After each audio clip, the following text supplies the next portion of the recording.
قليلا وإياي فاتقون ولا تلبسوا الحق بالباطل وتكتموا الحق وأنتم تعلمون وأقيموا الصلاة وآتوا الزكاة واركعوا مع الراكعين صدق الله مولانا العظيم সম্মানিত হাজিরিন, কোরআনে কারীমের সবচাইতে বড় সূরা সূরাতুল বাকারা 40তম আয়াতের তাফসীর গত সপ্তাহে আমরা শুনেছি। এই সপ্তাহে 41তম আয়াত থেকে তাফসীর শুরু হবে। গত সপ্তাহে আমরা তাফসীর শুনেছি যে আল্লাহ পাক এই সূরাতুল বাকারা 40তম আয়াত থেকে নিয়ে কাদের আলোচনা শুরু করছেন বলেন? কাদের? বনি ইসরাইল ইহুদিদের আলোচনা আল্লাহ পাক শুরু করেছেন এবং এই 40তম আয়াতের মধ্যে সংক্ষিপ্তভাবে 4টা বিষয় আল্লাহ পাক এই বনি ইসরাইল সম্পর্কে বলেছেন। এর পরবর্তী আয়াত থেকে প্রায় 10 রুকু, কয় রুকু? 10টা রুকু শুধু বনি ইসরাইলদেরকে নিয়ে আলোচনা হবে এবং তাদের খারাপ গুণ, ভালো গুণ, কি কি বিষয় নিষেধ, কি কি বিষয় আমল করতে হবে, এই সমস্ত বিষয় খুল্লা বিস্তারিতভাবে আল্লাহ পাক 41তম আয়াত থেকে আলোচনা শুরু করবেন। তো 40তম আয়াতের মধ্যে আমরা কি শুনেছিলাম? ইয়া বানি ইসরাইল, বনি ইসরাইলের পরিচয়। আল্লাহ পাক বলছেন উযকুরু নি'মাতি আল্লাতী আন'আমতু আলাইকুম। 2 নম্বরে বলেছিলেন যে বনি ইসরাইলের উপর আল্লাহ পাক কি কি নিয়ামত দান করছিলেন। 3 নম্বরে বলেছিলেন ওয়াউফু বিআহদি উফি বিআহদিকুম। আল্লাহ পাকের সাথে আর বনি ইসরাইলের সাথে দ্বিপাক্ষিক একটা চুক্তি ছিল। চুক্তি কি? তাওরাতের মধ্যে লিপিবদ্ধ ছিল যে আল্লাহ পাক অঙ্গীকার নিয়েছিলেন বনি ইসরাইল থেকে, তোমরা যদি আমার নবীর উপর ঈমান আনো তাহলে বিদখুলিল জান্নাহ, বিনিময়ে আমি আল্লাহ তোমাদেরকে জান্নাত দিব। 4 নম্বর আল্লাহ পাক বললেন ওয়া ইয়া ফারহাবুন, তোমরা আমি আল্লাহকে ভয় করো, আমার নবীর উপর ঈমান আনলে তোমাদের হাদিয়া তোফা কমে যাবে, তোমাদের দুনিয়াদারিত্ব তারপরে ক্ষমতা এগুলো কমে যাবে। এটা একটা নিছক ভুল ধারণা। আমার নবীর উপর ঈমান আনো, এই সবগুলোকে পিছনে ফেলে কার উপর ঈমান আনো? আমার নবীর উপর ঈমান আনো। আর যদি পৃথিবীতে কাউকে ভয় করতে হয় তাহলে আমি আল্লাহকে তোমরা কি করো? ভয় করো। তো এখন 41তম আয়াত থেকে আল্লাহ পাক ডাইরেক্ট ইহুদিদেরকে, বনি ইসরাইলদেরকে ঈমানের দাওয়াত দিচ্ছেন। কিসের দাওয়াত? প্রথমে ঈমানের দাওয়াত দিবেন, এরপরে কিছু বিষয় থেকে বনি ইসরাইলকে নিষেধ করবেন যে এই কাজগুলো তোমরা করো না। এরপরে ঈমানের পরে আমলে সালেহ, অর্থাৎ কিছু আমলের কথা আল্লাহ পাক বনি ইসরাইলকে বলবেন যে এই আমলগুলো তোমরা করো, তাহলে দুনিয়ার এই চাকচিক্য, দুনিয়ার এই রাজা বাদশাহী, দুনিয়ার এই ক্ষমতার লোভ সবগুলো তোমাদের দিল থেকে চলে যাবে। তাহলে প্রথমেই আল্লাহ পাক বনি ইসরাইলকে ঈমানের দাওয়াত দিচ্ছেন। আল্লাহ পাক বলছেন ওয়া আমিনু বিমা আনজালতু মুসাদ্দিকাল লিমা মাআকুম। আল্লাহ পাক বলছেন তোমরা ঈমান আনো ওই বস্তুর উপর যা আমি আমার নবীর উপর নাজিল করছি। সুবহানাল্লাহ। সেই জিনিসটা কি? কোরআন। জিনিসটা কি? কোরআন। আল্লাহ পাক বলেন নাই যে আল্লাহর উপর ঈমান আনো, কারণ কিতাবী যারা এরা আল্লাহকে এমনি মানে। বলেন নাই নিছক নবীর উপর ঈমান আনো। কি বলছেন? এমন একটা কিতাবের কথা বলছেন, কোরআন, যে কিতাবের উপর ঈমান আনলে সব কিছু হয়ে যাবে। অর্থাৎ কোরআনের উপর যদি ঈমান আন নাই, নবীকেও বিশ্বাস করা হবে, আল্লাহকেও বিশ্বাস করা হবে, তারপরে যত নিষেধ আছে, যত আদেশ আছে সবগুলোকে কি করা হবে? পালন করা হবে। তো আল্লাহ পাক প্রথমেই বললেন ওয়া আমিনু বিমা আনজালতু মুসাদ্দিকাল লিমা মাআকুম। তোমরা আমার নবীর উপর যে কোরআন আমি আল্লাহ অবতীর্ণ করেছি সে কোরআনের উপর তোমরা ঈমান আনো। এখন আল্লাহ পাক বলছেন মুসাদ্দিকাল লিমা মাআকুম। কেনই বা তোমরা ঈমান আনবা না? আমার এই কোরআনটা তোমার তাওরাতের এবং এর পূর্বে যত কিতাবাদি আসমান থেকে নাজিল হয়েছে প্রত্যেকটা কিতাবের মুসাদ্দিক, প্রত্যেকটা কিতাবের কি বলেন? মুসাদ্দিক, অর্থাৎ সমার্থক। কোন দিক দিয়ে সমার্থক? কিছু বিষয়ের দিক দিয়ে। যেমন তাওরাতের মধ্যে লিপিবদ্ধ ছিল যে আল্লাহর উপর ঈমান আনো, হ্যাঁ, তারপরে শেষ নবী একজন আসবে, তার উপর তোমাদের ঈমান আনতে হবে, এই সমস্ত কথাবার্তা ছিল। তারপর বিভিন্ন বিষয় ছিল যেগুলো কোরআনের মধ্যেও আছে। আল্লাহ পাক বুঝাতে চাচ্ছেন যে কোরআনটা এমন না যে সব কিছুর বিষয়বস্তু একেবারেই নতুন। পৃথিবীতে এমন কোনো বিষয় আমি পূর্বে নাজিল করি নাই, বিষয়টা এমনই না। অর্থাৎ তাওরাতের মধ্যে যা ছিল, জবুরের মধ্যে যা ছিল, হুবহু কোরআনের মধ্যে তাই আছে। হয়তো ভাষাটা কি বলেন ভিন্ন বা এদিক সেদিক হতে পারে, কিন্তু মূল বিষয়বস্তু তাওহীদ, রিসালাত, এগুলোর সব কিছু কি এক। তো আল্লাহ পাক এই কথাই বলছেন, মুসাদ্দিকাল লিমা মাআকুম, কেনই বা তোমরা কোরআনের উপর ঈমান আনবা না?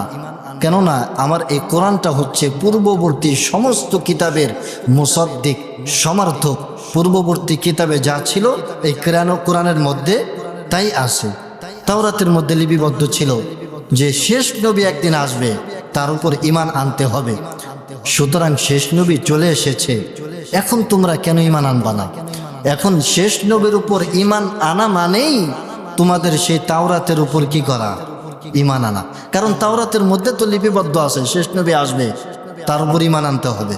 সুতরাং শেষ নবীকে অস্বীকার করা মানে তাওরাতকে অস্বীকার করা, কোরআনকে অস্বীকার করা মানে জবুরকে অস্বীকার করা। অর্থাৎ আল্লাহ পাক বুঝাতে চাচ্ছেন যে কোরআনটা একেবারে নিছক নতুন কোনো বিষয়বস্তু নিয়ে সাজানো না।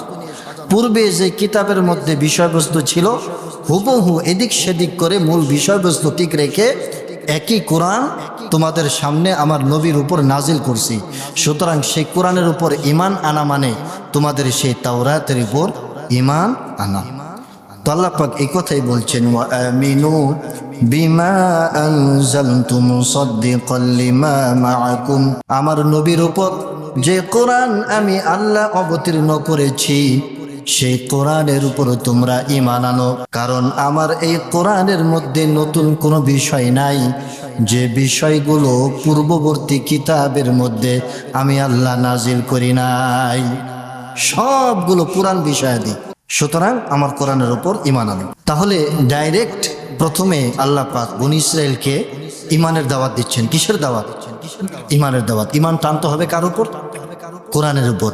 আর কোরআনের উপর ঈমান আনলে পূর্ববর্তী সমস্ত আসমানি কিতাবের উপর ঈমান আনা তাদের হয়ে যাবে। এরপরে আল্লাহ পাক তাদেরকে কিছু বিষয় থেকে নিষেধ করছেন, কিছু বিষয় থেকে নিষেধ করছেন।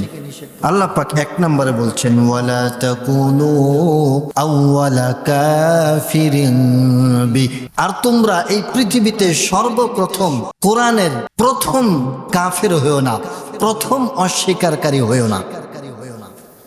আল্লাহ পাক নিষেধ করলেন কি হয় না তোমরা এই পৃথিবীতে কোরআনের সর্বপ্রথম অস্বীকারী হয়েও না।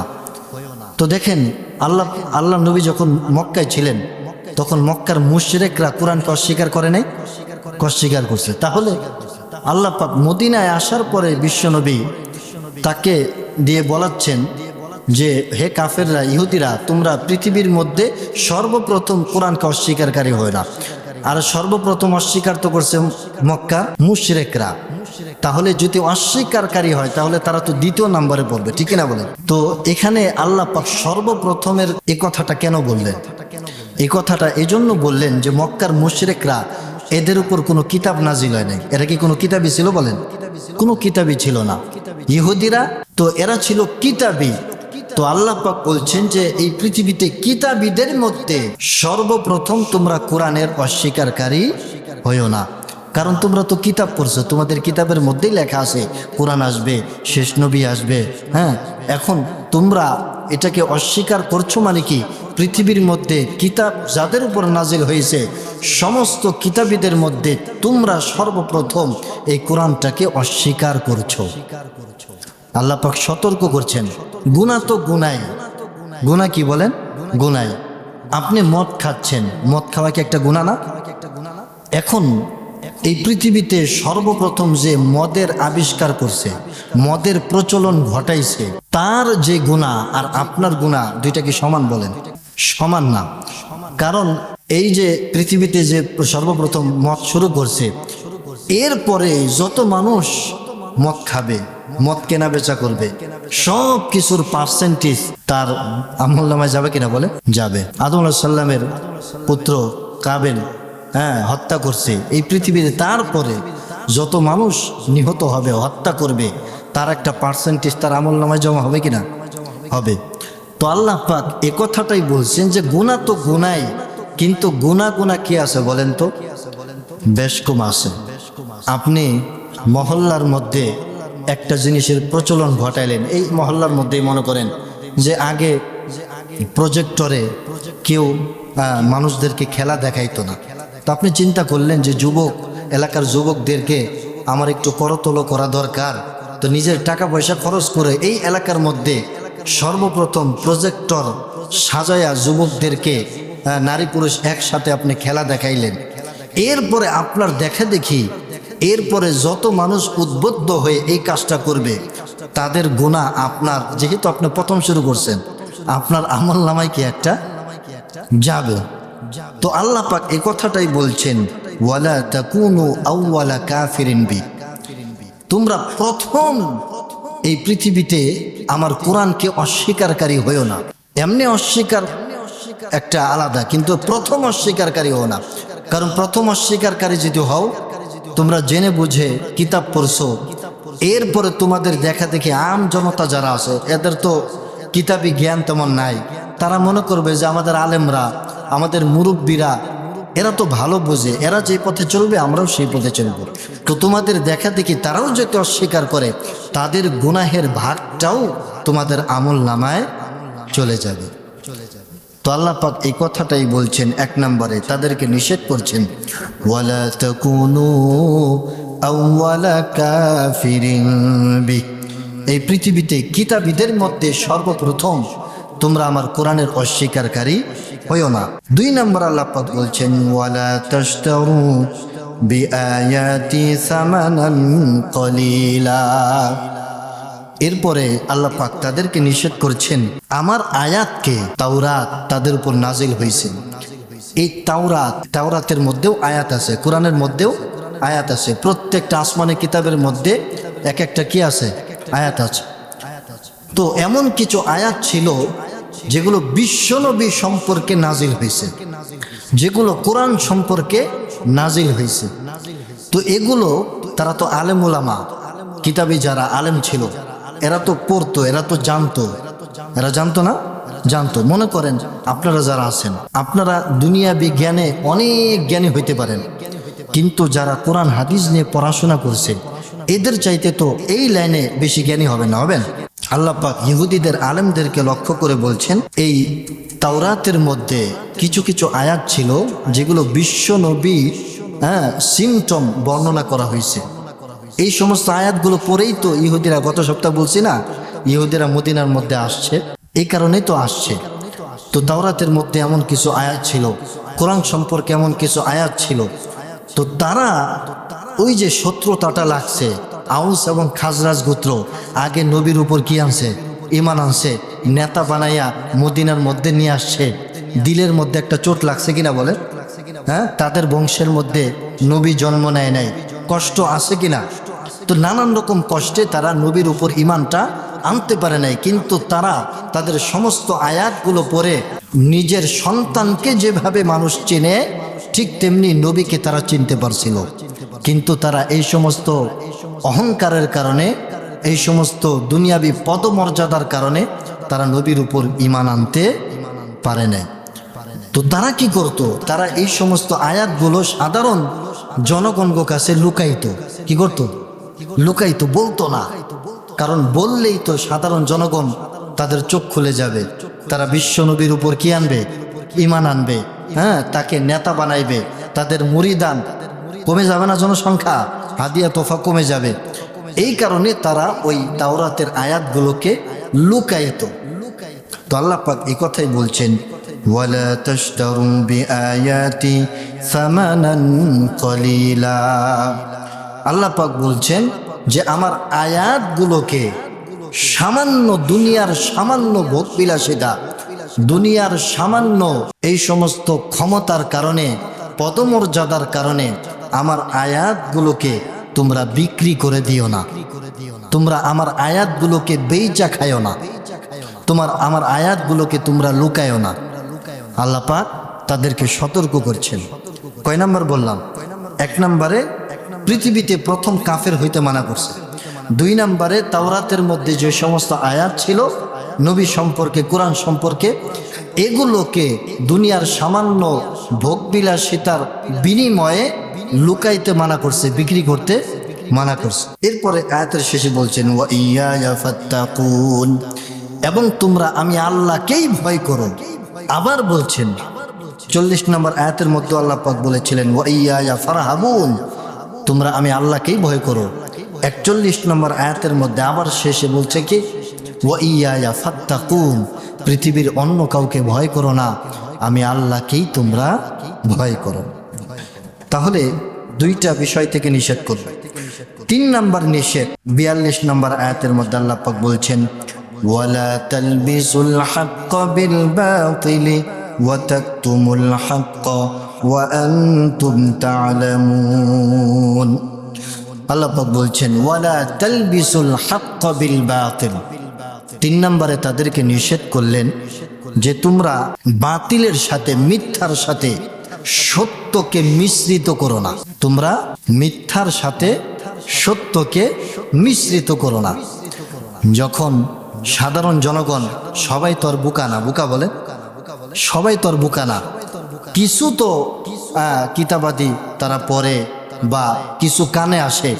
যখন ইহুদি আলেমদেরকে কাছে গিয়ে তারা বলতো যে হযরত মনে হয় এই বিশ্বনবী সত্য, বা মনে হয় কোরআন সত্য, কারণ এই তাওরাতের মধ্যে তো এমন এমন আমরা পড়লাম। তখন ওই উলামা ইকরাম কি করতো জানেন? ওই সত্যটাকে মিথ্যার সাথে কি করতো? মিলাইতো। একেবারে তালগোল পাকাইয়া এদিক থেকে সেদিক, সেদিক থেকে এদিক নিয়া নিজের মতো তাওরাত বানাইতো। ওই আল্লাহর তাওরাতকে তারা কি করতো? এর উপরে তারা লিপিবদ্ধ করত। অর্থাৎ আয়াতটাকে তারা কেটে দিত, এরপর নিজের পক্ষ থেকে তারা লিখে দিত। কারণ আল্লাহ পাক তো কোরআনের হেফাজতকারী হইছে। আল্লাহ পাক তো অন্যান্য আসমানি কিতাবে বলে নাই যে অন্যান্য তাওরাতের হেফাজতকারী আমি আল্লাহ, এরকম কোনো ওয়াদা দিছে? আল্লাহ পাক শুধু কোরআনের ক্ষেত্রে ওয়াদা দিয়েছেন ইন্না নাহনু নাযালনা যিকরা ওয়া ইন্না লাহু লাহাফিজুন। কিয়ামত পর্যন্ত এই কোরআনের একটা নোক্তা, একটা জবর, একটা জের হেরফের করার কোনো সাহস, কোনো শক্তি পৃথিবীর আর কারো নাই।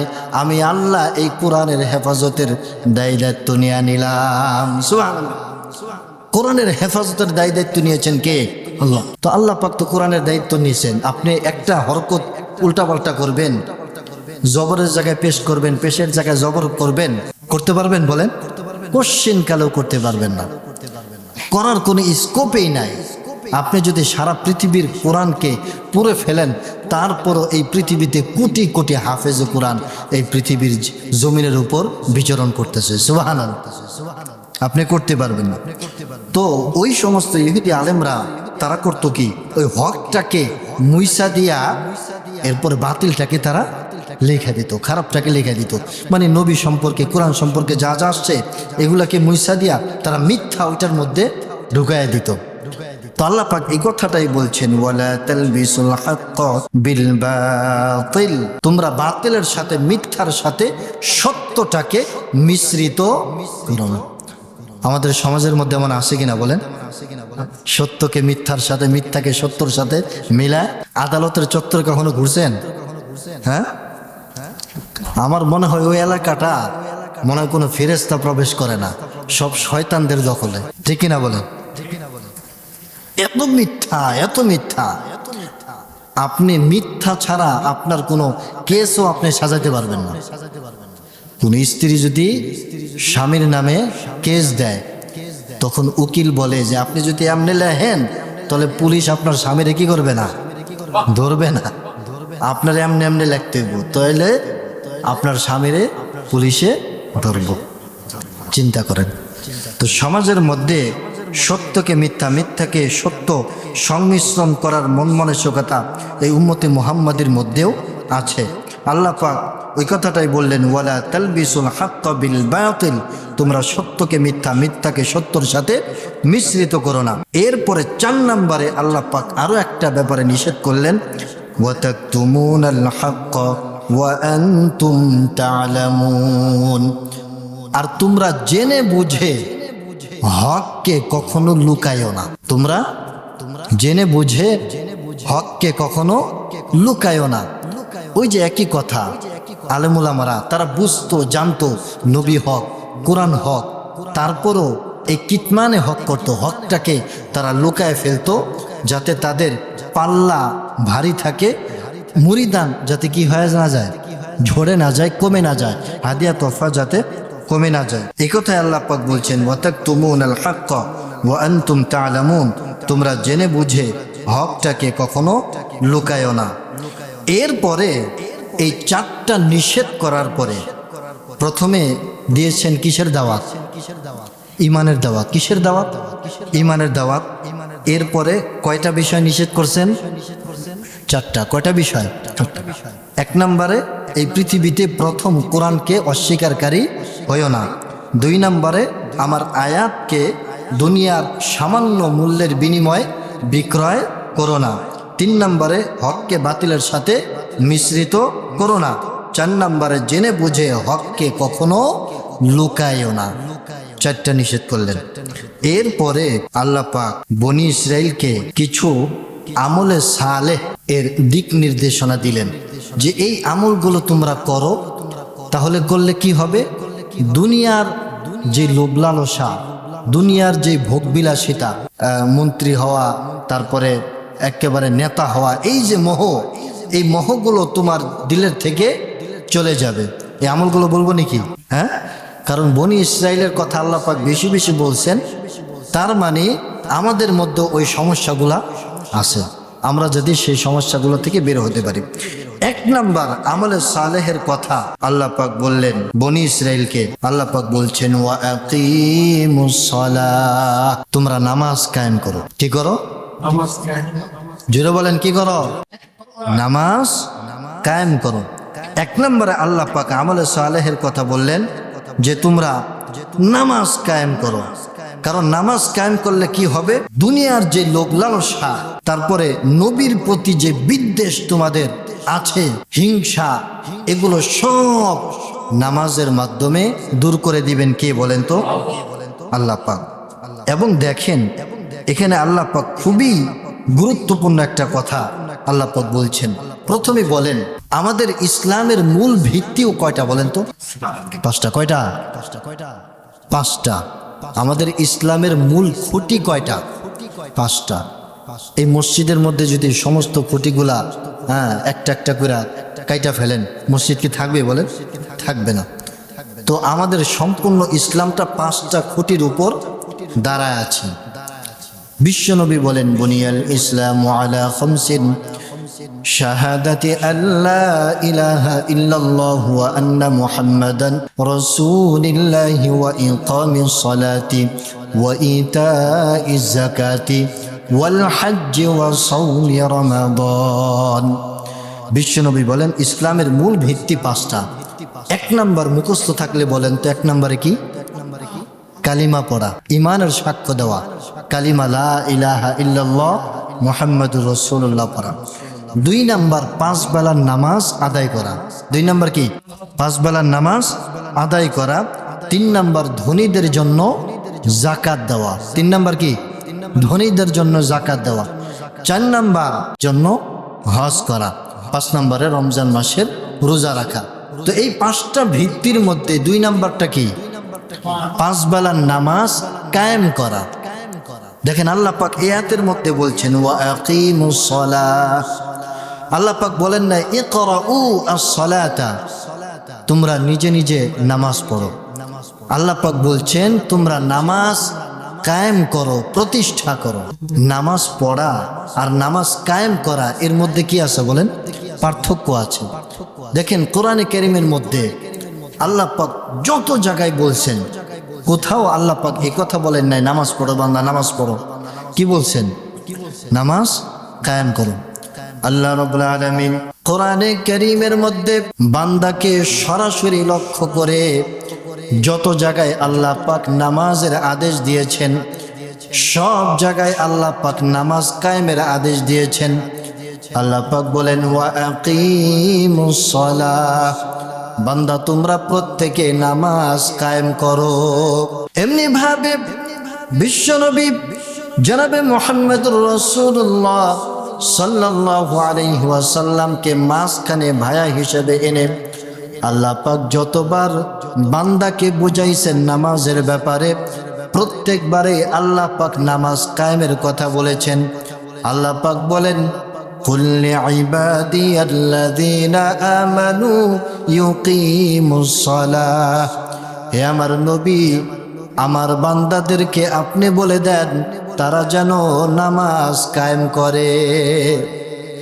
এমনি ভাবে আমাদের জাতির পিতা হযরত ইব্রাহিম আলাইহিস সালাম নামাজ সম্পর্কে যখনই দোয়া করেছেন, বলেন নাই আমাকে নামাজের তৌফিক দেন, বলেছেন আমাকে নামাজ কায়েম করার তৌফিক দেন।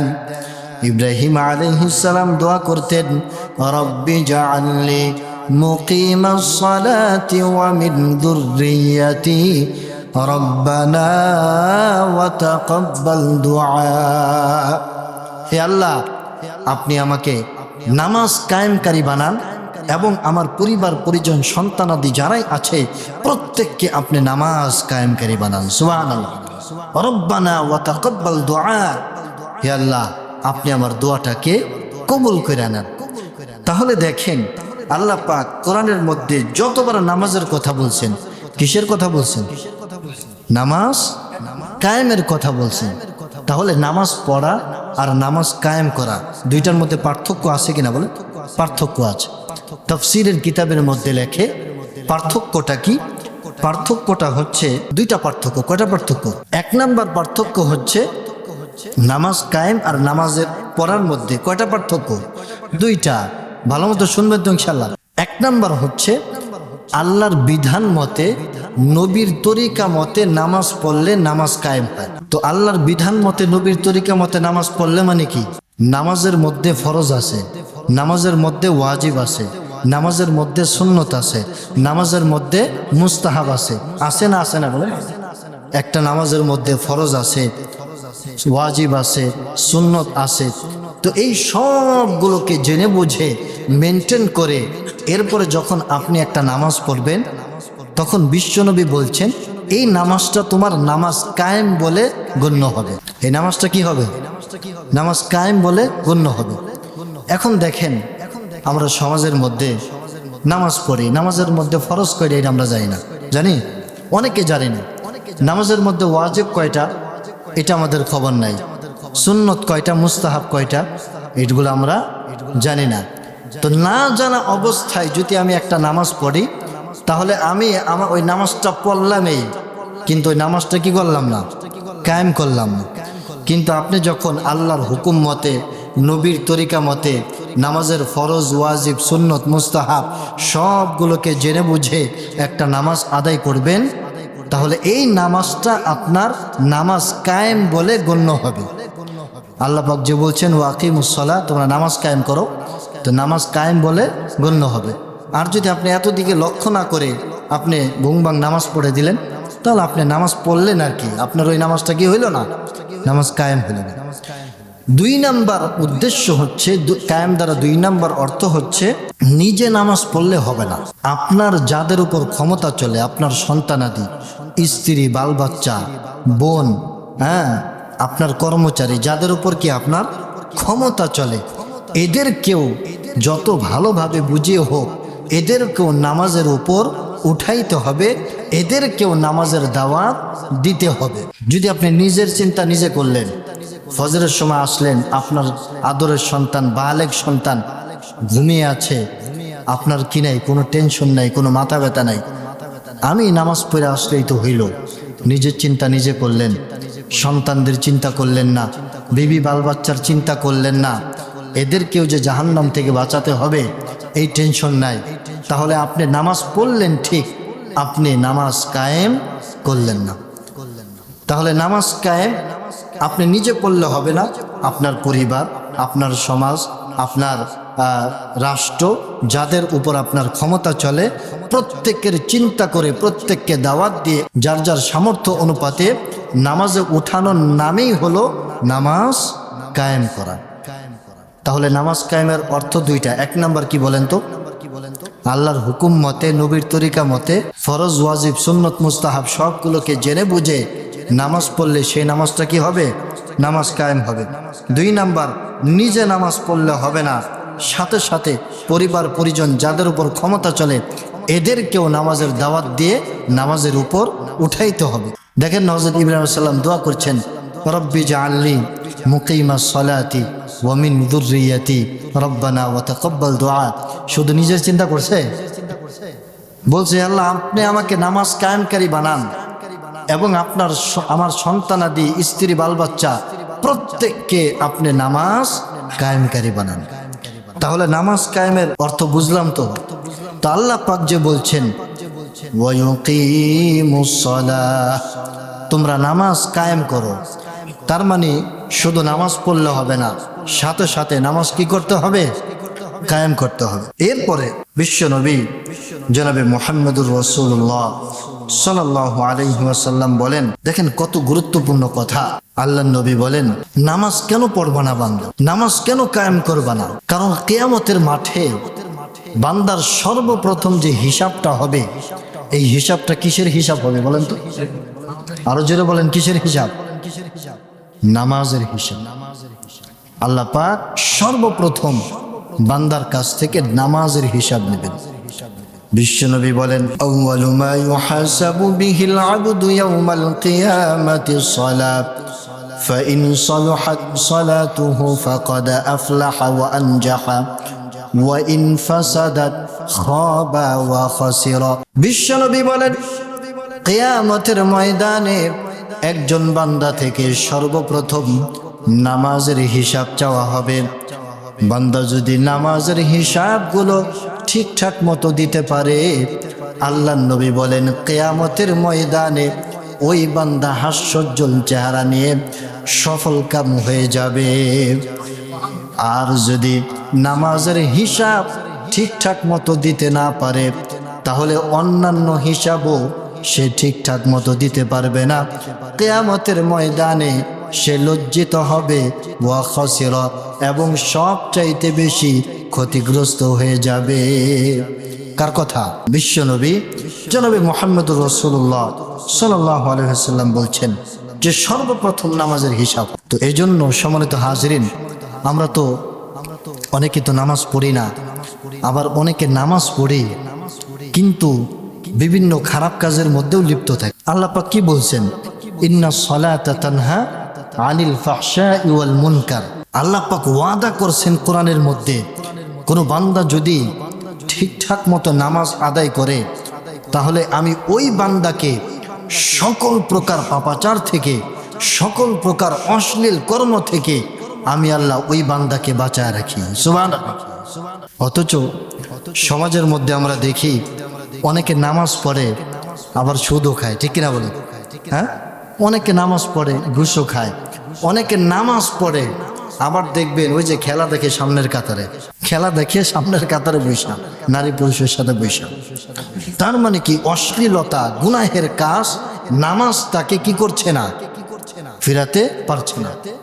আমার সামনের কয়েকজন মুসল্লি সামনে বসে সব সময়, এদেরকে আপনার রাত 4টা বাজে ওই খেলা দেখে ওই সামনের কাতারে দেখবেন। কোন কাতারে? সামনের কাতারেই দেখবেন। দেখবেন তাদেরকে সামনে, এখানেও সামনের কাতারে, ওইখানেও কি সামনের কাতারে বসে আছে। তো তার মানে কি? নামাজ তাকে খারাপ কাজ থেকে বিরত রাখতে পারছে না। অথচ কোরআনের মধ্যে আল্লাহ পাক তো ওয়াদা করছেন, কোনো বান্দা যদি নামাজ পড়ে, ওই নামাজ তাকে খারাপ কাজ থেকে, অশ্লীল কর্ম থেকে বিরত রাখে। তার মানে আল্লাহর কথা কি মিথ্যা বলেন? হ্যাঁ, আল্লাহর কথা মিথ্যা? আমরা মিথ্যা, আল্লাহর কথা মিথ্যা হইতে পারে না। তার মানে আমরা যে নামাজ পড়ি ওই নামাজটা সঠিক রূপে আমরা পড়তে পারছি না। ওই নামাজ পড়ার মধ্যে ভেজাল আছে না নাই? আপনি যদি আমাকে বলেন যে হুজুর আমি গুলিস্তান যাবো, কতক্ষণ লাগতে পারে? আমি বলবো সর্বোচ্চ আধা ঘন্টা লাগতে পারে, আধা ঘন্টা 20 মিনিট লাগতে পারে। এখন আপনি আমার এই আধা ঘন্টার কথা শুনে হাঁটা দিচ্ছেন, এক হাঁটায় গিয়ে আপনি গুলিস্তান যেতে পারবেন আধা ঘন্টায়? হ্যাঁ, আমি কোন দৃষ্টিকোণ থেকে বলছি? আপনি যদি লেগুনায় ওঠেন, ভালো একটা রিক্সা নেন, তাহলে অটো নেন, তাহলে আপনি আধা ঘন্টায় গুলিস্তান, যদি জ্যাম না থাকে তাহলে আপনি পৌঁছতে পারবেন। এখন আপনি শুনলেন আধা ঘন্টা, বাস আপনি হাঁটা শুরু করলেন, আধা ঘন্টা পৌঁছতে পারবেন? পৌঁছতে পারবেন না।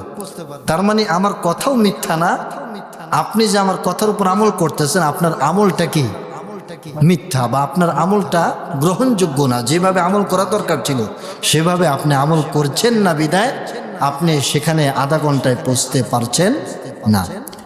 তো আল্লাহ পাক বলছেন নামাজ বান্দাকে সকল প্রকার খারাপ কাজ থেকে বাঁচায় রাখে। আল্লাহ পাকের কথা তো সত্য, মিথ্যা না। তার মানে আমরা যে নামাজ পড়ছি আবার খারাপ কাজও করতেছি, তার মানে আমাদের নামাজ পড়ার যেই তরিকা, তারতিব, এটার মধ্যে কি আছে বলেন?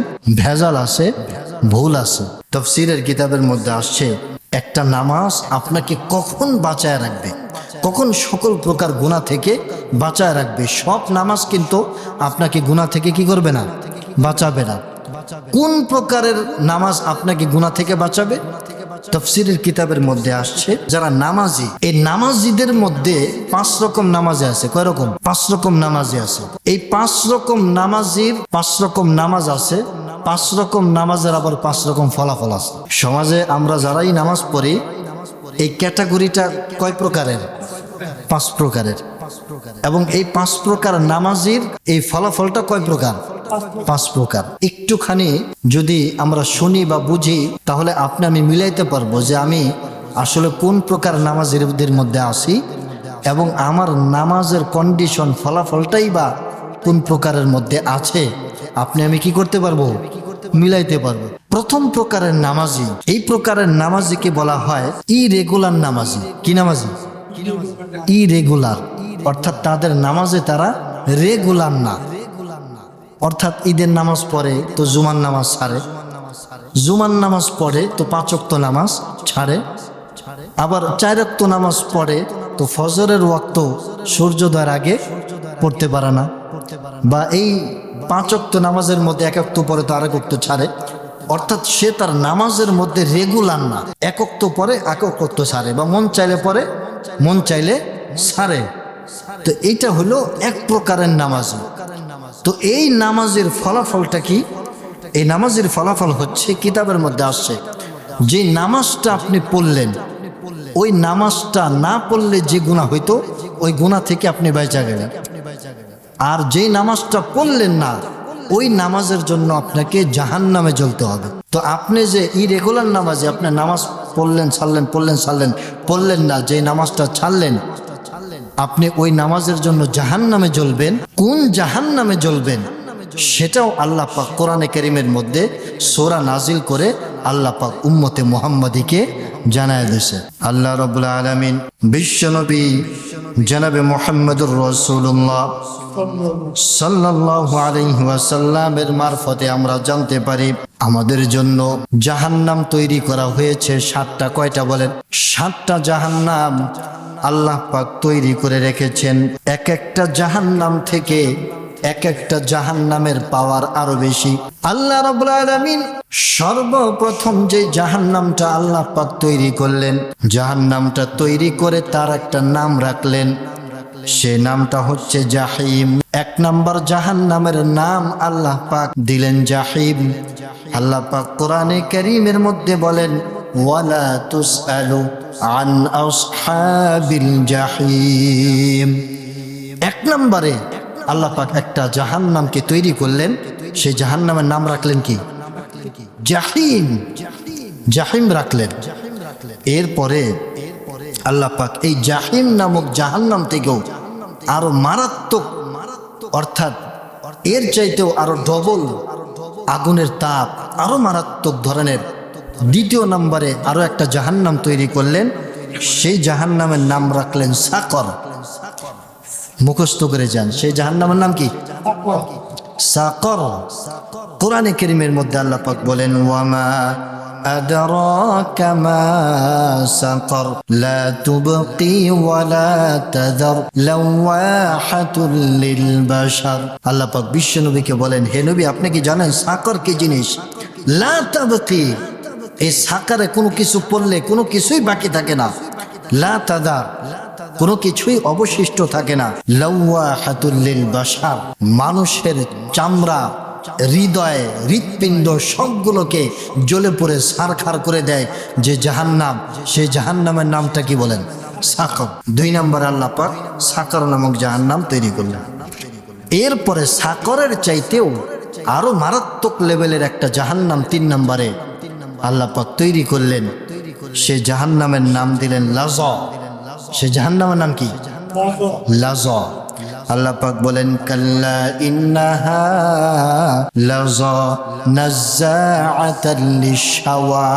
এর ভয়ানক, কি ভয়ানক কোরআনে কারীমের মধ্যে আল্লাহ পাক তুলে ধরেছেন। লাযা নামক জাহান্নাম 3 নম্বরে আল্লাহ পাক তৈরি করলেন। 4 নম্বরে এই লাযা নামক জাহান্নাম থেকেও আল্লাহ পাক আরো মারাত্মক লেভেলের জাহান্নাম আল্লাহ পাক তৈরি করলেন। সেই জাহান্নামের নাম দিলেন হুতামা। 4 নম্বরে সেই জাহান্নামের নাম দিলেন হুতামা। আল্লাহ পাক কোরআনে কারীমের মধ্যে বলছেন, ওয়ামা আদরাকা মাল হুতামা। হুতামা নামক জাহান্নাম আল্লাহ পাক তৈরি করলেন। সংক্ষেপে বলছি, এরপরে 5 নম্বরে আল্লাহ পাক 4 নম্বরের চাইতেও আরো মারাত্মক লেভেলের জাহান্নাম তৈরি করলেন। সে জাহান্নামের নাম দিলেন হাওিয়া। আল্লাহ পাক কোরআনে কারীমের মধ্যে বলেন, ফাউম্মুহু হাওিয়া ওয়ামা আদরাকা মা হিয়া নারুন হামিয়া। কঠিন কথা আল্লাহ পাক বলেছেন, তাফসীর করতে গেলে ঘন্টাকে ঘন্টা লাগবে, সময় নেই। 5 নম্বরের চাইতেও 6 নম্বরে আরো মারাত্মক লেভেলের একটা জাহান্নাম আল্লাহ পাক তৈরি করলেন। সে জাহান্নামের নাম দিলেন সাঈর। আল্লাহ পাক বলছেন, ফারিকুন ফিল জান্নাতি ওয়া ফারিকুন ফিস সাঈর। সাঈরের বর্ণনা আল্লাহ পাক সেখানে দিয়েছেন।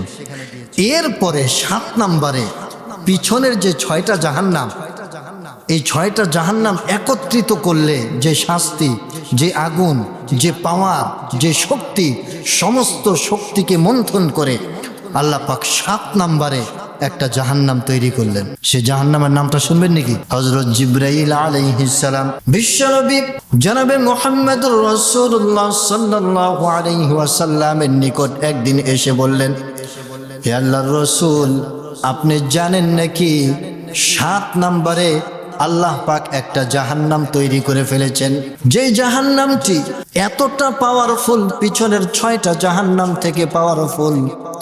আল্লাহর নবী বললেন, তার পাওয়ার, তার ক্ষমতা সম্পর্কে একটু বর্ণনা দাও।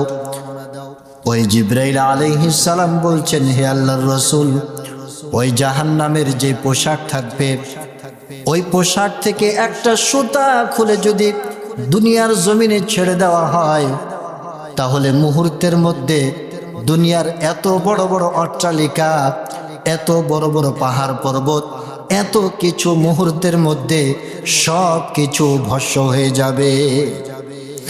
ওই জাহান্নাম থেকে যদি 1 ফোঁটা পানি এই পৃথিবীর বুকে ছড়ে দেওয়া হয়, তাহলে গোটা পৃথিবী আগুনে থই থই করতে থাকবে। এমন মারাত্মক। বিশ্বনবী মাথায় হাত দিলেন, বললেন, ও ফেরেশতা, ও জিবরাইল, এই জাহান্নাম আল্লাহ পাক কার জন্য তৈরি করেছেন? এই জাহান্নামে কারা যাবে একটু বলো। জিবরাইল আলাইহিস সালাম চোখের পানি ছেড়ে দিয়ে বলে, হে আল্লাহর রাসূল, এই জাহান্নামে যাবে প্রত্যেক যুগের নবীদের দুশমনেরা যাবে, হামান যাবে, কারুন যাবে, উমাইয়া ইবনে খালফ যাবে, ফেরাউন যাবে, নমরুদ যাবে, প্রত্যেক যুগের বড় বড় কাফেররা এই জাহান্নামের মধ্যে যাবে, আবু জাহেলদের মতো লোকরা যাবে। বিশ্বনবী বললেন, আর কারা যাবে? জিবরাইল আলাইহিস সালাম বললেন, হে আল্লাহর রাসূল, এই জাহান্নামের মধ্যে আরো 1 শ্রেণীর লোক আপনার উম্মতদের মধ্য থেকে যাবে। ওই শ্রেণীর লোকদের কথা শুনলে হয়তো আপনার খারাপ লাগতে পারে, চোখের মধ্যে পানি আসতে পারে, এজন্য আমি জিব্রাইল বলতে পারবো না। বিশ্বনবী বললেন, ও জিব্রাইল, তুমি একটু বলো আমার কোন উম্মতেরা এই জাহান্নামের মধ্যে যাবে। যদি আমি নবীর জানা থাকে তাহলে ওই উম্মতদেরকে এই বিষয়ে আমি সতর্ক করে দিব। ওই উম্মতদেরকে এই জাহান্নাম থেকে আমি নবী বাঁচানোর জন্য চেষ্টা করব। নবীর উম্মতের প্রতি নবীর দয়া আছে না নাই বলেন? আছে। সেই দয়া থেকে বিশ্বনবী বলছেন, একবার বলো সেই জাহান্নামে আমার উম্মতদের মধ্য থেকে কারা যাবে একটু বলো। হযরত জিবরাইল আলাইহিস সালাম বলছেন, ও নবী আপনি শুনে রাখুন, আল্লাহ রাব্বুল আলামিন এই মাত্র একটি সূরা দিয়ে, যেই সূরার মধ্যে এই বিষয়ে আলোচনা করে আল্লাহ রাব্বুল আলামিন আমি জিবরাইলকে আপনি নবীর নিকট পাঠিয়ে দিয়েছেন। সূরাটা কি?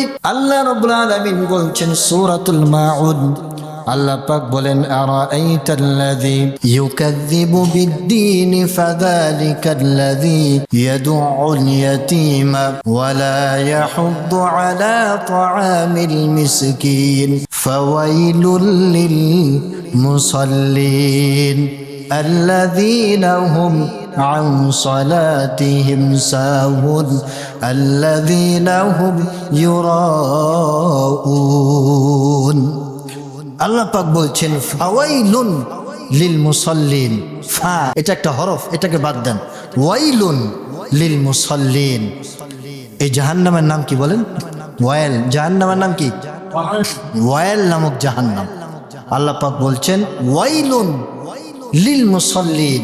ওয়াইল নামক জাহান্নাম ওই সমস্ত মুসল্লিদের জন্য বরাদ্দ যারা আল্লাযীনা হুম আন সালাতিহিম সাহুন, যারা তাদের নামাজের মধ্যে গাফেল, যারা ইরেগুলার নামাজ, এক ওয়াক্ত পরে তো আরেক ওয়াক্ত ছাড়ে বা পড়েই না, এই শ্রেণীর লোকদের জন্য ওয়াইল নামক জাহান্নাম আমি আল্লাহ বরাদ্দ রেখেছি। নাউজুবিল্লাহ।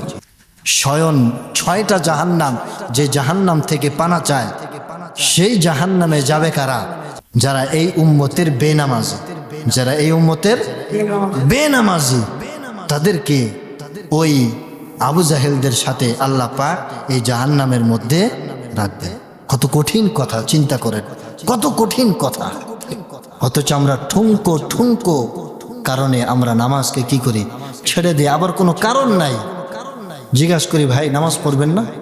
হুজুর প্যান্টটা একটু না পাক, প্যান্টটা কিনা পবিত্র না। কত রকম যে যুক্তি, যুক্তির কি নাই শেষ নাই। এই জন্য কবি বলেন, গারহাবা খালকে বাসি জুমলা রাজ, গারহাবা খালকে বাসি জুমলা রাজ, বা খুদা তসখির হিলা কাইরাওয়াজ। দুনিয়ায় যুক্তি দেখাইলেন, দুনিয়ায় হিলা করলেন, কৌশল করলেন, কৌশল করে কয়দিন অনেক লাভবান হয়ে গেছেন নাকি? অনেক কিছু পাওয়া গেছেন নাকি? একদিন তো কবরে চলে যেতে হবে। আপনার চাইতে বড় হিলাবাস কে বলেন? আল্লাহ। কে? আপনি কি চালাক? আপনার চাইতে চালাক কে বেশি আছে? এই জন্য আপনি এদিক সেদিক হিলাবাজি করে নামাজগুলোকে ছেড়ে দিচ্ছেন, অথচ চালাক একজন বসে আছে, হিসাব তার কাছে দিতে হবে।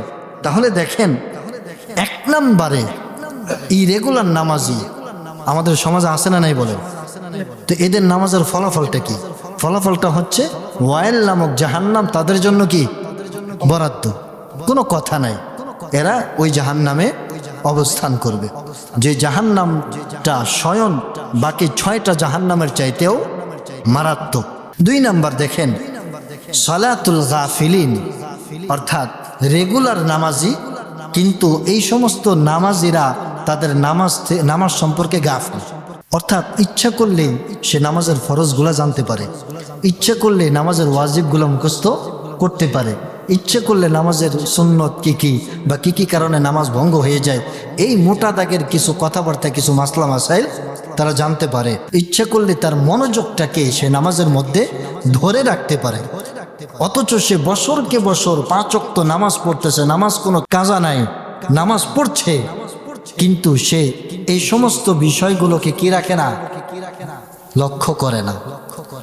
নামাজের ফরজ ওয়াজিব ঠিক নাই, ফরজ ঠিক নাই, নামাজের মধ্যে মন রাখে না, এবং মনটাকে ধরে রাখার জন্য সে চেষ্টাও করে না। বছরকে বছর ইমাম সাহেব না আল্লাহু আকবার, মুসল্লি আল্লাহর বান্দা দাঁড়ায় গেছে আল্লাহু আকবার, একেবারে পুরা গোটা দুনিয়া ঘুরে আসতেছে। যদি দোকান থাকে দুই তিনটা দোকানের হিসাব কিতাব সব 4 রাকাত নামাজের মধ্যে শেষ, 4 রাকাত নামাজের মধ্যে শেষ করে দেয়। একটা গল্প পড়ছিলাম, সত্য গল্প। ইন্ডিয়ায় নাকি এমন একটা ঘটনা ঘটছে, প্রত্যেক দিন এশারের নামাজ এক ইমাম সাহেবের পিছনে এক লোক দোকানদার এক লোক পড়ে। তো হঠাৎ করে নামাজীদের অবস্থা কেমন বুঝাচ্ছি। হঠাৎ করে ইমাম সাহেব একদিন 3 রাকাত ইশার নামাজ, কয় রাকাত? 4 রাকাত।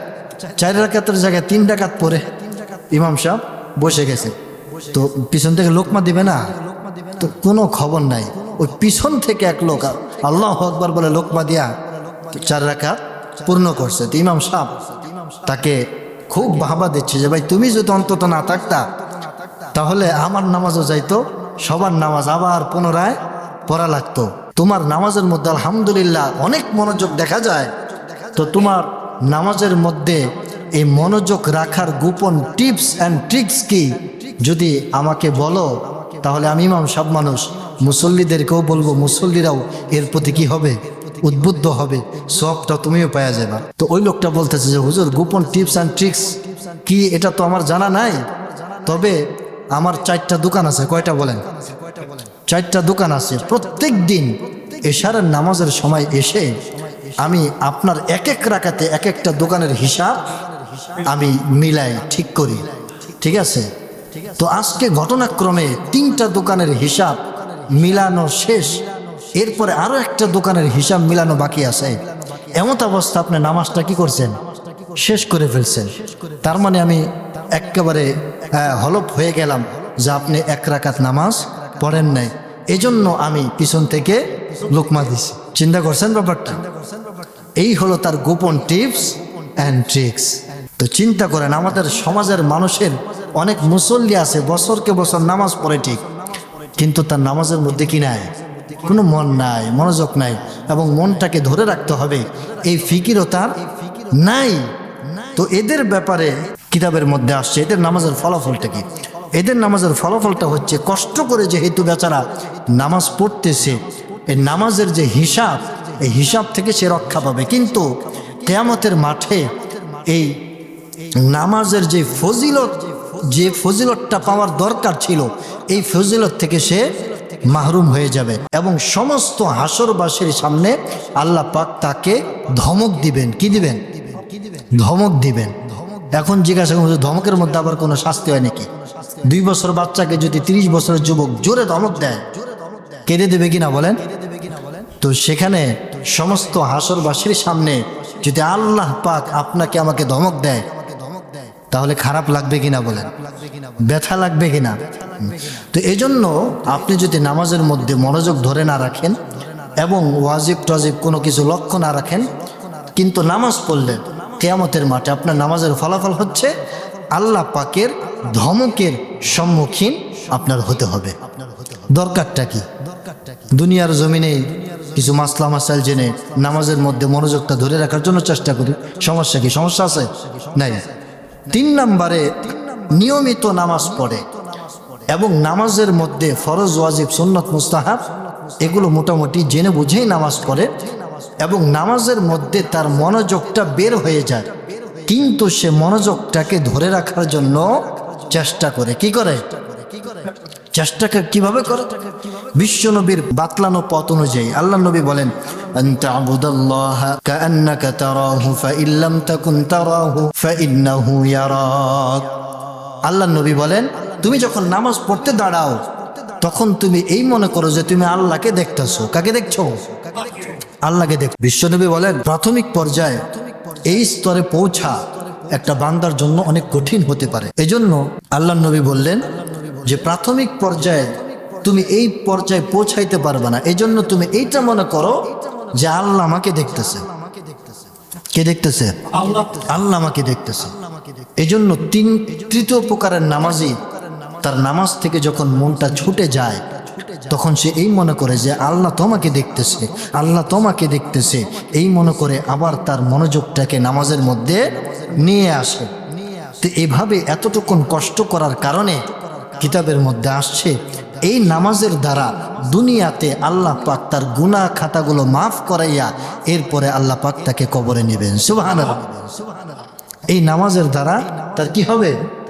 গুনাহ খাতাগুলো মাফ হবে। এরপরে চতুর্থ প্রকারের নামাজ। তৃতীয় প্রকারের নামাজি মনটা বাহিরে যায় আবার নিয়ে আসে, বাইরে যায় নিয়ে আসে, এরকম করতে করতে 4 নাম্বার স্তরে পৌঁছায় গেছে। এখন সে এমন একটা স্তরে পৌঁছায় গেছে, নামাজের মোটামুটি মাসলা মাসাইল জেনে বুঝে সে নামাজ পড়ে।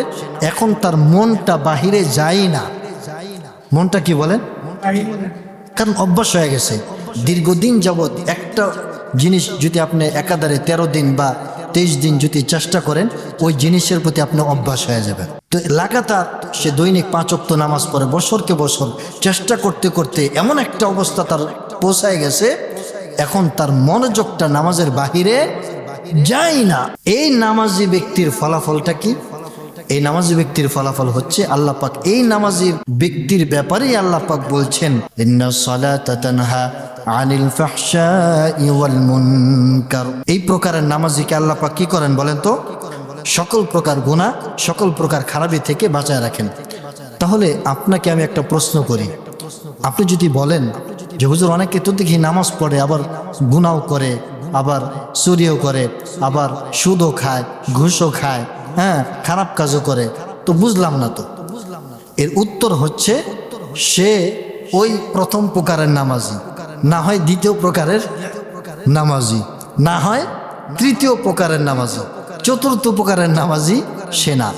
যেদিন সে চতুর্থ প্রকারের নামাজি হবে সেদিন ওই নামাজ তাকে সকল প্রকার গুনাহ, সকল প্রকার খারাপি থেকে তাকে বাঁচায় দিবে। সুবহানাল্লাহ। তাহলে আমরা গুনাহ থেকে বাঁচতে পারি না। এই নামাজ কি চতুর্থ প্রকারের নামাজ নাকি প্রথম প্রকারের নামাজ? হ্যাঁ, কোন প্রকারের নামাজ? চতুর্থ প্রকারের নামাজ যখন আপনি হবেন তখন এই নামাজ আপনাকে কি করবে? সকল প্রকার গুনাহ থেকে বাঁচাবে। এরপর আপনি চতুর্থ নাম্বার গণ্ডি পার হইলেন, চেষ্টা করতে করতে পঞ্চম প্রকারে আপনি পৌঁছায় গেলেন। তো পঞ্চম প্রকারের নামাজের হালতটা কি? কিতাবের মধ্যে আসছে, তাফসীরের কিতাবের মধ্যে আসছে, পঞ্চম প্রকারের নামাজি এমন একটা অবস্থার মধ্যে চলে যায়, সে যখন নামাজ পড়ে, কোরআন তেলাওয়াত করে, জান্নাতের মধ্যে আল্লাহ পাকের সাথে কথাবার্তা বললে, আল্লাহ পাক আমাকে সৃষ্টি করছে, যে আল্লাহ পাক আপনাকে আমাকে সৃষ্টি করছেন, সে আল্লাহ পাককে কি দেখতে মন চায় না বলেন?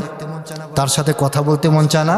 তো আল্লাহর সাথে বান্দা যে কথা বলবে, এই কথার মধ্যে এমন মজা, এমন মজা, আল্লাহ পাকের দর্শনের মধ্যে এমন মজা পাবে, দুনিয়া এবং জান্নাত কোথাও এমন মজা আল্লাহ পাক রাখেন নাই। অর্থাৎ আল্লাহ পাকের দিদারের মধ্যে আল্লাহ পাক যে মজাটা বান্দাকে দিবেন, রাখছেন, এই মজাটা বান্দা পৃথিবী এবং জান্নাত কোথাও পাবে না। তো আল্লাহ পাকের সাথে কথা বললে একটা মজা আছে, এটা সে জান্নাতে পাবে।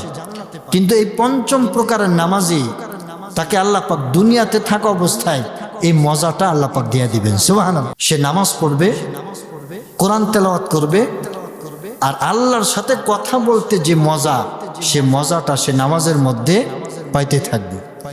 সাহাবায়ে কেরামদের ঘটনা শোনেন নাই? নামাজ পড়ছিল, পিছন থেকে আলী রাদিয়াল্লাহু তাআলা আনহুকে তীর মারছে। আলী রাদিয়াল্লাহু তাআলা আনহু নামাজ শেষ করে দেখে যে তীর পায়ের মধ্যে, এরপরে অপারেশন করবে। আলী রাদিয়াল্লাহু তাআলা বলছেন যে আমি নামাজে দাঁড়াই, কারণ নামাজে দাঁড়ালে কোথা থেকে কি হয় আমি জানি না। তো নামাজে দাঁড়ায় গেলেন, এরপরে তীর খুললো, তারপরে ব্যান্ডেজ করলো। অনেকক্ষণ পরে আলী রাদিয়াল্লাহু তাআলা আনহু নামাজ শেষ করে জিজ্ঞাসা করলেন, কি তোমরা কি তীর খুলবা না নাকি? বলে তীর তো আরো ঘন্টাখানেক আগে আমরা খুলে লাইছি। তার মানে কি, তারা নামাজের মধ্যে এতটা মজা পাইতেন কোরআন তেলাওয়াত করে, মানে আল্লাহর সাথে কথা বলতেছে। পৃথিবীর কোনো কি নাই বলেন? হুশ নাই। তো এই উদাহরণ আমাদের সামনে তো আসবে, এটা তো মিছা কথা না, মিছা কথা, মিছা কথা না। তো পঞ্চম প্রকারের নামাজি সে যখন নামাজের পিছনে মেহনত করতে করতে পঞ্চম প্রকারে পৌঁছে যায়, আল্লাহর সাথে দিদার হলে, আল্লাহর সাথে কথোপকথনের যে মজা, ওই মজা আল্লাহ পাক তাকে নামাজের মধ্যে দিয়া দেন। তাফসীরের কিতাবের মধ্যে এসেছে, এই পঞ্চম প্রকারের নামাজি যখন সূরা ফাতিহা তেলাওয়াত শুরু করে দেয়, পঞ্চম প্রকারের নামাজি যখন বলে সূরা ফাতিহার প্রথম শব্দ আলহামদু, সমস্ত প্রশংসা, আল্লাহ পাক তখন ওই পঞ্চম প্রকারের নামাজের সাথে কথোপকথন শুরু করে দেন। আল্লাহ পাক বলেন লিমানিল হামদু, কার জন্য বান্দা সমস্ত প্রশংসা? বান্দা তখন বলেন লিল্লাহ, আল্লাহর জন্য সমস্ত প্রশংসা। আল্লাহ পাক তখন বলেন মানিল্লাহ, আল্লাহ আবার কে? পঞ্চম প্রকারের নামাজি তখন বলেন রব্বিল আলামিন, বিশ্ব জগতের রব যিনি, তিনি হচ্ছেন আমার আল্লাহ। আল্লাহ পাক তখন বলেন মানে রব্বুল আলামিন, বিশ্ব জগতের রব আবার কে? পঞ্চম প্রকারের নামাজি তখন বলেন আর রহমান, রহমান যিনি, তিনি। আল্লাহ পাক বলেন মানির রহমান, রহমান আবার কে? নামাজি তখন বলেন আর রহিম, রহিম যিনি, তিনি। আল্লাহ পাক তখন বলেন রহিম আবার কে? পঞ্চম প্রকারের নামাজি বলেন মালিক ইয়াউমিদ্দিন, বিচার দিবসের মালিক যিনি, তিনি হচ্ছেন আমার আল্লাহ। আল্লাহ রাব্বুল আলামিন এতক্ষণ কথোপকথন করে বান্দাকে বলেন ও বান্দা, তুমি যিনি আর তিনি বলো না, থার্ড পারসন সিঙ্গুলার নাম্বার, অনুপস্থিত ব্যক্তির ক্ষেত্রে যিনি তিনি ব্যবহার করা হয়। আল্লাহ পাক বলেন ও বান্দা, আমি মাওলা তো তোমার সামনে আছি, তুমি নামাজ পড়তেছো, তোমার সামনেই তো আমি, সুতরাং যিনি তুমি বলতেছো কেন? যিনি তিনি বললে তো অনেক দূরের মানুষ, অনুপস্থিত ব্যক্তি বুঝায়, সুতরাং যিনি তিনি বাদ দিয়ে এমন একটা শব্দ তুমি চয়েস করো যে শব্দটা আমি আল্লাহ তোমার সামনে বোঝায়, এমন একটা শব্দকে তুমি চয়েস করো। সুবহানাল্লাহ। বান্দা তখন যিনি তিনি বাদ দিয়ে বলতে থাকে ইয়্যাকা না'বুদু ওয়া ইয়্যাকা নাস্তাঈন, হে আল্লাহ, আমরা আপনারই ইবাদত করি এবং আপনারই নিকট সাহায্য প্রার্থনা করি, আপনারই নিকট সাহায্য চাই। আল্লাহ পাক তখন বলেন বান্দা তুমি কি সাহায্য চাও বলো? ওই বান্দা তখন বলেন ইহদিনা, আপনি আমাদেরকে পথ দেখান, আপনি আমাদেরকে রাস্তা দেখান। আল্লাহ পাক বলেন কি পথ তুমি দেখতে চাও, কি পথ তুমি পেতে চাও, একটু বলো, খুলে খুলে বলো। বান্দা তখন বলেন আস-সিরাতাল মুস্তাকিম, সিরাতাল্লাযীনা আন'আমতা আলাইহিম গায়রিল মাগদুবি আলাইহিম ওয়ালাদ-দাল্লিন। বান্দা তখন বলেন ও আল্লাহ, তুমি হচ্ছ আমার মাওলা, তুমি হচ্ছ আমার রব, তুমি আমার সব, আমাকে এমন একটা পথ দেখাও, এমন একটা সহজ সরল পথ তুমি আমাকে দেখায় দাও, যে পথে তুমি তোমার নেককার বান্দাদেরকে চালাইছো, যাদের উপর তুমি গজব নাজিল করছো, যারা পথভ্রষ্ট এদের পথ নয়, এমন একটা সহজ সরল পথ তুমি আমাকে দেখায় দাও, যে সহজ সরল পথের উপর চললে আমি বান্দা সোজা জান্নাতে যেতে পারবো, সোজা তোমার দিদার লাভ করতে পারবো। সুবহানাল্লাহ। আল্লাহ পাক তখন বলতে থাকেন লাকা মা সাআলতা ইয়া আবদি, ও আমার বান্দা, এতক্ষণ নামাজের মধ্যে তুমি বান্দা আমি আল্লাহর নিকট যা কিছু চাইলা, আমি আল্লাহ তোমাকে সব কিছু দিয়া দিলাম। সুবহানাল্লাহ। এভাবে পঞ্চম প্রকারের নামাজি সে নামাজ পড়তে থাকে, কোরআন তেলাওয়াত করতে থাকে, আর আল্লাহর সাথে কথোপকথনের মজা পেতে থাকে। সম্মানিত হাজির, তো আপনার আমার 20 বছর হয়েছে, 30 বছর, 40 বছর, 50 বছর, 70 বছর হয়েছে, আমরা সেই প্রথম প্রকার, দ্বিতীয় প্রকার, তৃতীয় প্রকার নামাজের মধ্যে আমরা আটকে আছি, ঠিক কিনা বলেন? কবে আমরা চতুর্থ প্রকারের নামাজে হব? কবে আমরা পঞ্চম প্রকারের নামাজে হয়ে আল্লাহর সাথে কথোপকথনের স্বাদ আমরা অনুভব করব? এজন্য সম্মানিত হাজিরিন, আমরা প্রত্যেকেই অন্তত চেষ্টা করব যে প্রথম 2 প্রকার নামাজি আল্লাহ পাক যেন আমাদেরকে না বানায়। তৃতীয় প্রকার নামাজেও যত হইতে পারি, এই নামাজের মাধ্যমে আল্লাহ পাক আমাদের গুনাহ খাতাগুলো কি করবেন? মাফ করবেন। এরপরে চতুর্থ প্রকারের নামাজে হইতে পারলে তো আলহামদুলিল্লাহ, আর পঞ্চম প্রকারের নামাজে হইতে পারলে তো আপনি দুনিয়াতে থাকা অবস্থায় সে আল্লাহ পাকের দিদার আপনি পেয়ে গেলেন। আল্লাহ পাক এই কারণেই বলছেন ওয়া আকিমুস সালাহ, বান্দা তুমি নামাজ কায়েম করো, নামাজ প্রতিষ্ঠা করো। ইহুদিদেরকেও লক্ষ্য করে বলছেন, এক নম্বরে এই আমলে সালেহের কথা বলতে গিয়ে এক নম্বরে এনেছেন আকিমুস সালাহ। এই ইহুদিরা, এই বনী ইসরাইলের সন্তানেরা, তোমরা নামাজ কায়েম করো, কারণ নামাজ কায়েমের মাধ্যমে আল্লাহর সাথে কথোপকথনের মজা তোমরা পাইবা। নামাজ কায়েমের মাধ্যমে তোমাদের দিলের মধ্যে যত রোগ আছে, দুনিয়ার যত লোভ লালসা আছে, সমস্ত লোভ লালসাকে বের করে দিবেন কে? নামাজ পড়বেন তো ইনশাল্লাহ। আল্লাহ পাক আমাদের প্রত্যেককে 5 ওয়াক্ত নামাজ জামাতের সহিত আদায় করার তৌফিক দান বলে আমিন।